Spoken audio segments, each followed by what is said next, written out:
بسم اللہ الرحمن الرحیم۔ ابن عباس رضی اللہ عنہما سے روایت ہے کہ قبیلہ جوہینہ کی ایک عورت نبی کریم صلی اللہ علیہ وآلہ وسلم کی خدمت میں حاضر ہوئی اور کہا، میری والدہ نے حج کی منت مانی تھی لیکن وہ حج نہ کر سکیں اور ان کا انتقال ہو گیا، تو کیا میں ان کی طرف سے حج کر سکتی ہوں؟ ان حضرت صلی اللہ علیہ وآلہ وسلم نے فرمایا کہ ہاں، ان کی طرف سے تو حج کر۔ کیا تمہاری ماں پر قرض ہوتا تو تم اسے ادا نہ کرتیں؟ اللہ تعالیٰ کا قرضہ تو اس کا سب سے زیادہ مستحق ہے کہ اسے پورا کیا جائے، بس اللہ تعالیٰ کا قرض ادا کرنا بہت ضروری ہے۔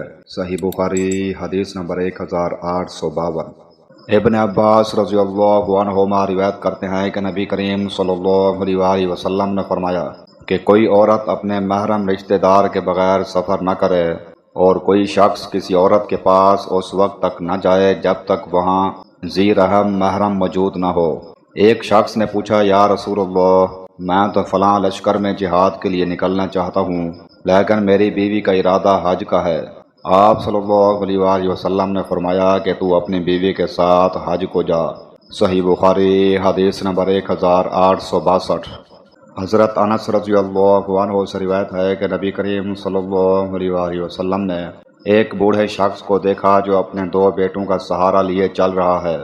آپ صلی اللہ علیہ وآلہ وسلم نے پوچھا، ان صاحب کا کیا حال ہے؟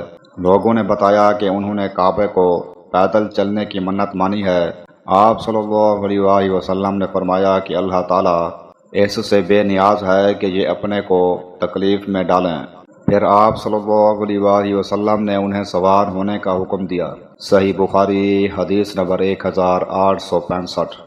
زیاد کے غلام قزہ نے روایت کی، انہوں نے بیان کیا کہ میں نے ابو سعید خدری رضی اللہ عنہ سے سنا، جنہوں نے نبی کریم صلی اللہ علیہ وآلہ وسلم کے ساتھ 12 جہاد کیے تھے۔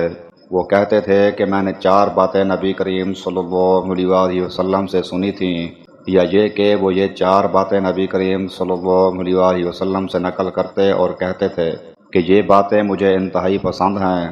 یہ کہ کوئی عورت 2 دن کا سفر اس وقت تک نہ کرے جب تک اس کے ساتھ اس کا شوہر یا کوئی ذو رحم محرم نہ ہو، نہ عید الفطر اور عید الاضحیٰ کے روزے رکھے جائیں، نہ عصر کی نماز کے بعد غروب ہونے سے پہلے اور نہ صبح کی نماز کے بعد سورج نکلنے سے پہلے کوئی نماز پڑھی جائے، اور نہ 3 مساجد کے سوا کسی کے لیے کجاوے باندھے جائیں، مسجد حرام، میری مسجد اور مسجد اقصی۔ صحیح بخاری حدیث نمبر 1864۔